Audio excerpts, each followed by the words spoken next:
When it comes to who can cry the most, it's no competition. I always win.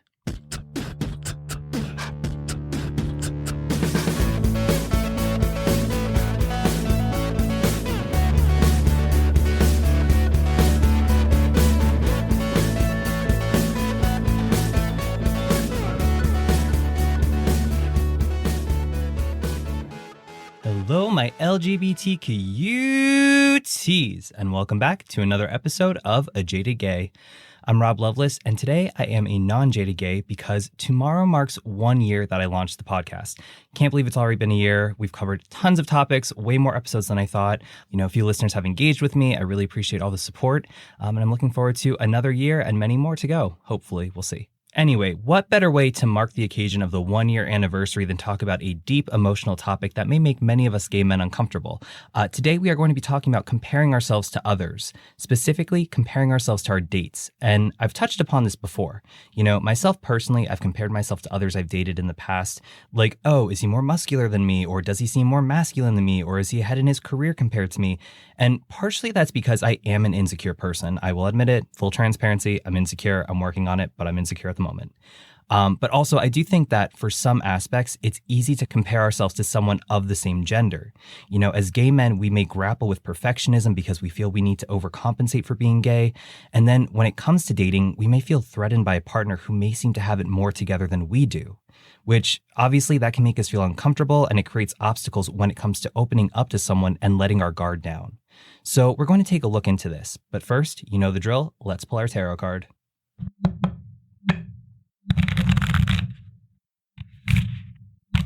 So today's card is the 10 of Pentacles in reversed. Again, Pentacles is part of the minor arcana, so it's more of the day-to-day things we need to be working on. It's tied to the element of earth. It's feminine energy, so it's asking us to meditate and reflect. And really, you can think about this card as kind of putting in the hard work, reaping the rewards of your hard work, the fruits of our labor, all that fun stuff. It is also tied to prosperity, sometimes literally financial prosperity, but I think you can also interpret this card in terms of emotional prosperity. And in numerology, the number 10 signifies that we've completed a cycle. So 10 is the end of the cycle because in numerology, when we get double digits, we add them together. So number 10 shows the end of a cycle, and adding it together to get number 1 shows the beginning of a new cycle. But when we draw this card in reverse, it may indicate that we're losing something or breaking with tradition. And specifically, this card, it's kind of tied to family dynamics, but I think you can think of it larger from just a societal aspect. But really, it's saying that maybe we're feeling controlled by the expectations placed upon us. Maybe that is by family or friends, maybe it's by society at large. So we need to reflect and see, are these expectations really what we want for ourselves? Do we have to break those traditions, break those expectations that have been placed upon us? And as a result, maybe we have to say goodbye to some people along the way so we can be our authentic selves. And it might be scary for us to move forward. I think we need to start a running tab of how many times I say this, but like the Kylie Minogue song, Better the Devil You Know, it's easier to hold on to a situation that's familiar to you, even if it might be repressing you, holding you back, or making you unhappy, as opposed to entering the unknown, which is scary, but it might offer new potential for you to be a better version of yourself. So while we may be afraid to move forward, it's probably in our best interest to really reflect to see if we're currently living the way we want to, or if we're just fulfilling expectations placed upon us that aren't fulfilling to ourselves. And it's also a reminder that sometimes, the things we surround ourselves with maybe literally tied to wealth, because again, this card is linked to financial prosperity, but maybe just, the things that we thought we need to have out of life in either a relationship, a partnership, a career, whatever.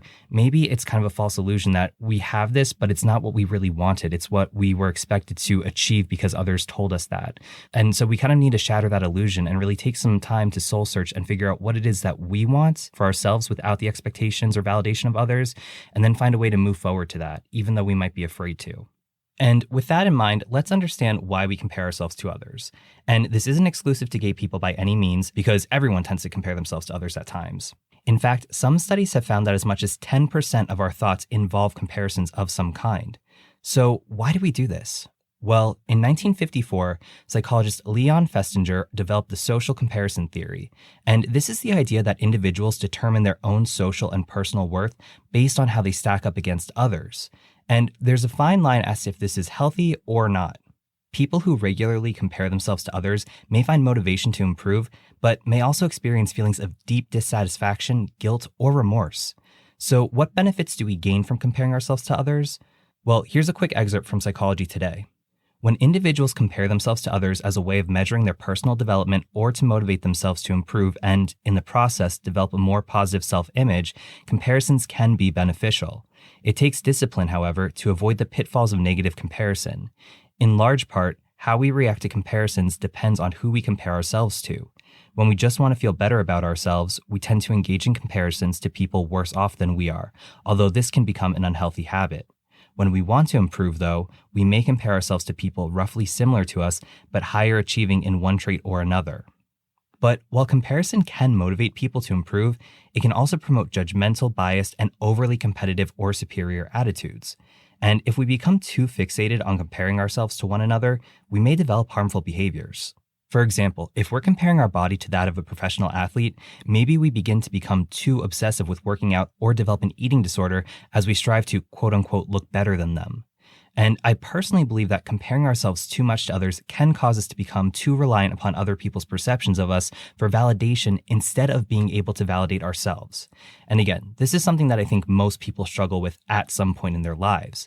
But as we've talked about it in the past, for gay men, there can be an obsession to be successful as a means of validation because they feel shame for being gay. And successful looks like different things.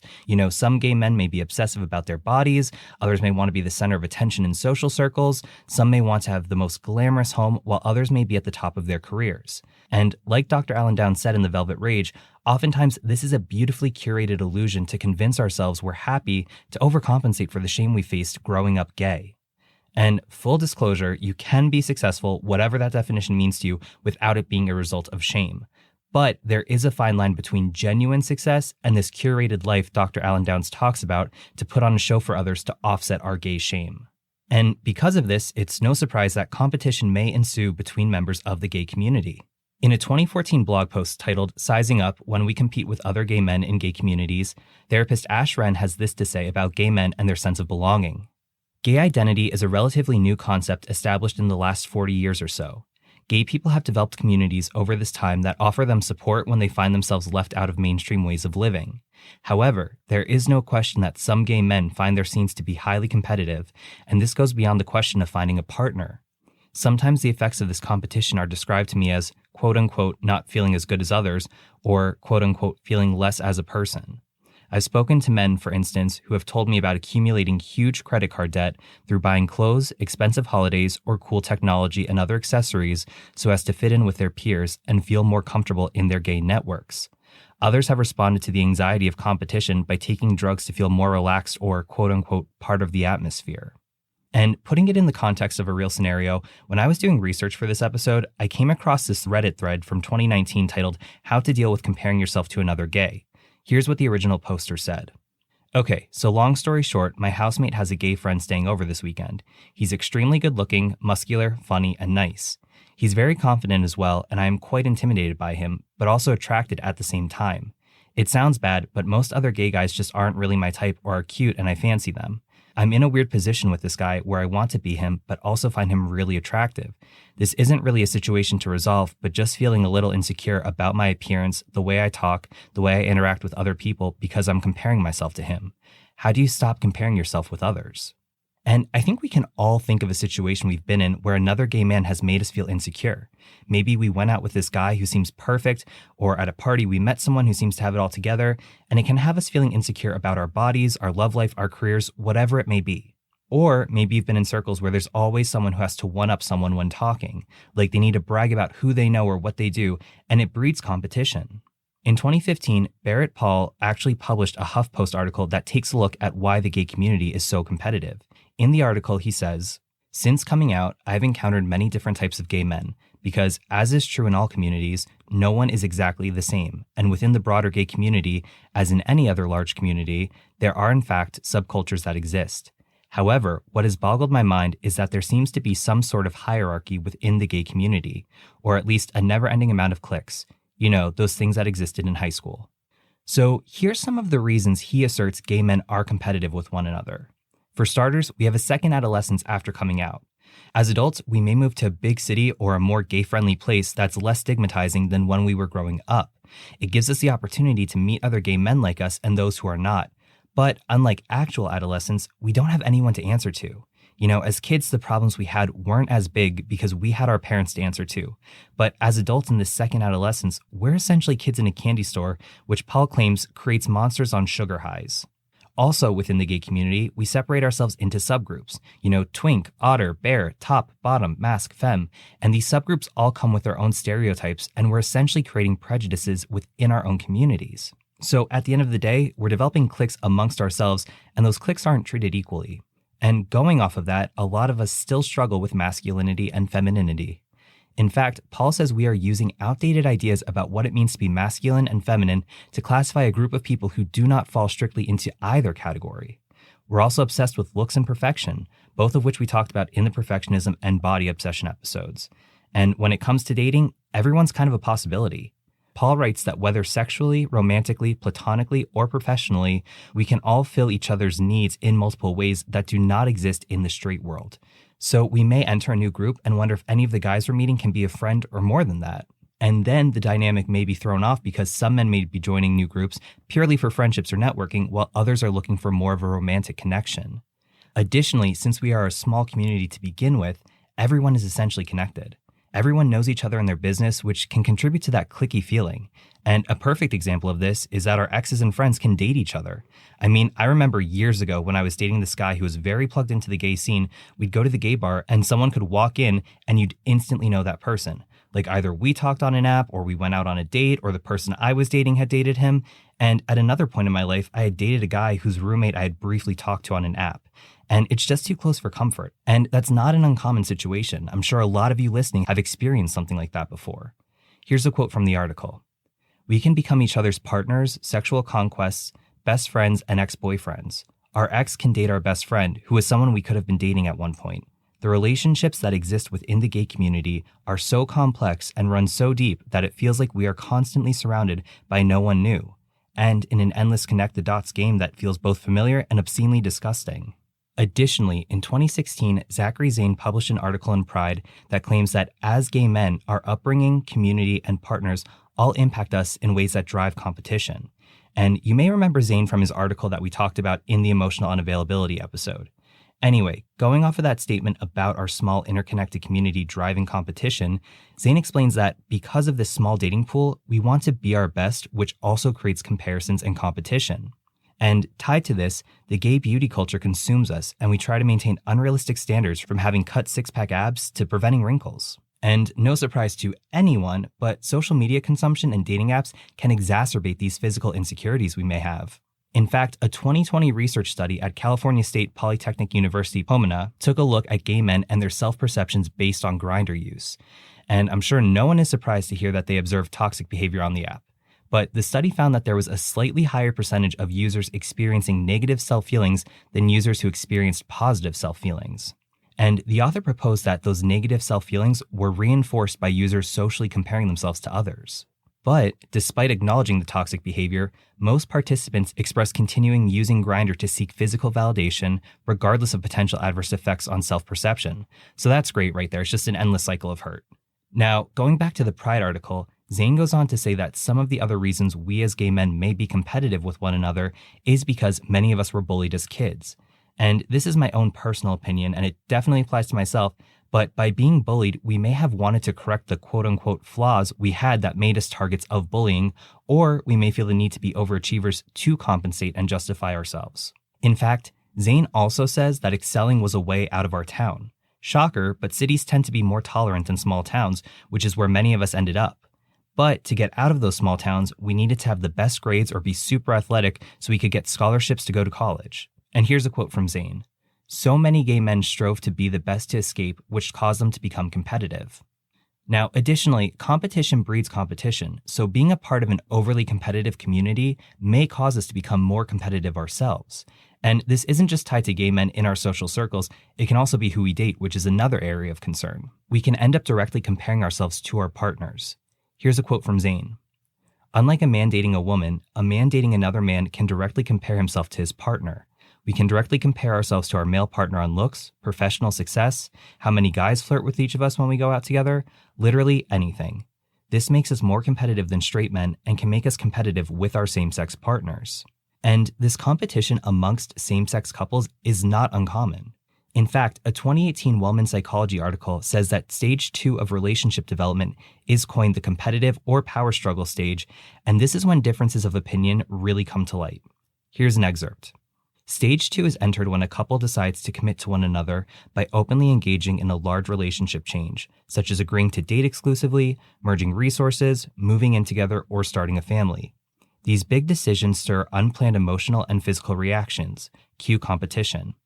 In gay male couples, this struggle can be intensified by certain drives inborn to males. Therefore, it is critical for male couples to understand and acknowledge potential sources of conflict that may arise in this stage of relational commitment to proactively quell unhealthy competition. And some of these relationship challenges that may cause relational competition include money. I mean, think about it. American ideals traditionally recognize the man as the quote-unquote breadwinner. But with a same-sex couple, you have two people of the same sex who may want to fill that role.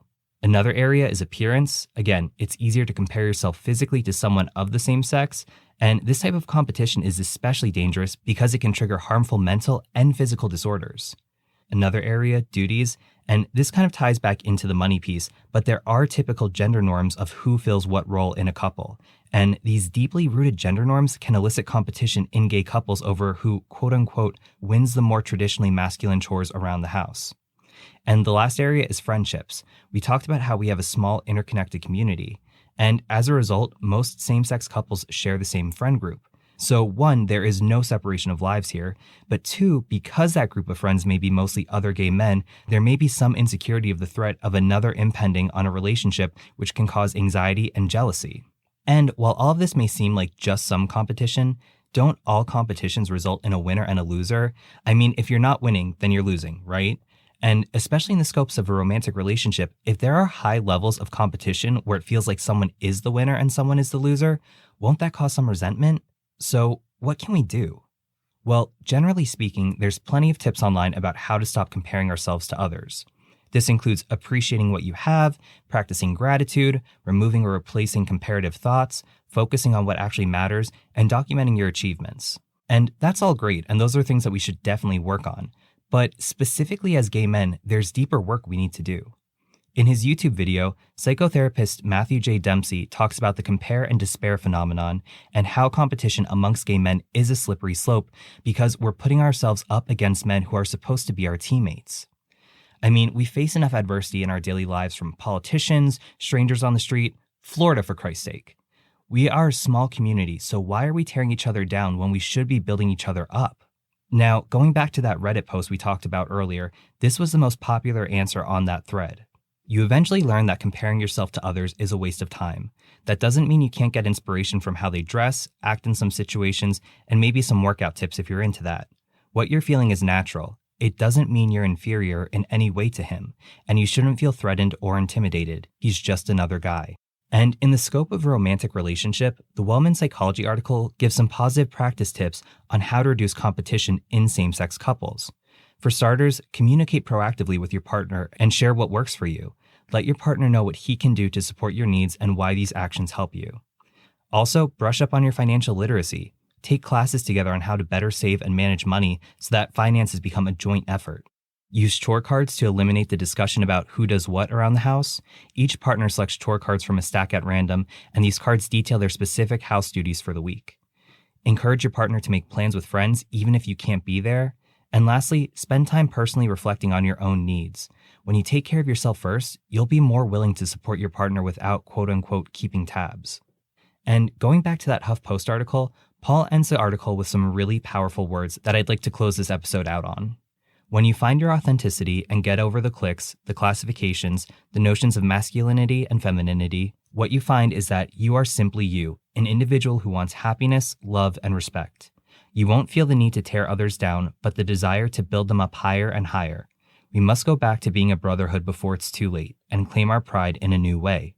Let's lose the labels because they further perpetuate stereotypes that were put on us to make us look like savages, animals, deviants. Let's lift each other up. Let's make each other proud. Let's define a new way to be gay. And putting it in perspective with the tarot, with the Ten of Pentacles in reverse, it's asking us to reflect the traditions and expectations that might have been placed upon us from either family, friends, society, and kind of chip away at those. We really need to reflect and understand what expectations we hold for ourselves. Like we talked about today, it's very easy to fall into the trap of being overly competitive and being at our best just to impress others instead of taking care of ourselves. So we really need to take that time to reflect on what matters to us and what areas we want to put efforts into. Maybe it is our career. Maybe it is our fitness journey. Maybe it's our dating lives.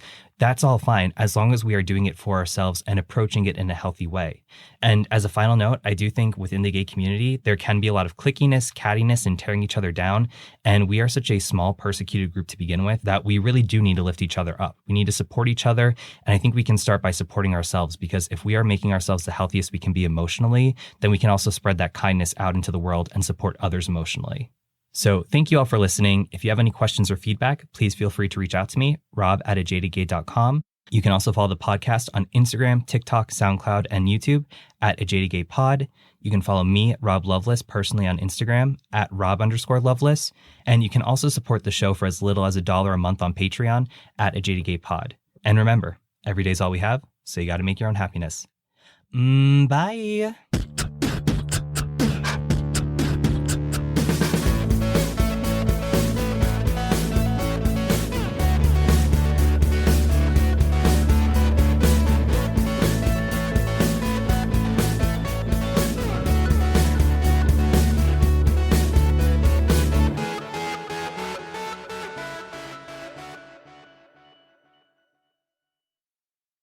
Oh, thank God the recording's done. I have to pee so bad. That's what happens when you chug a whole bottle of San Pellegrino before you record.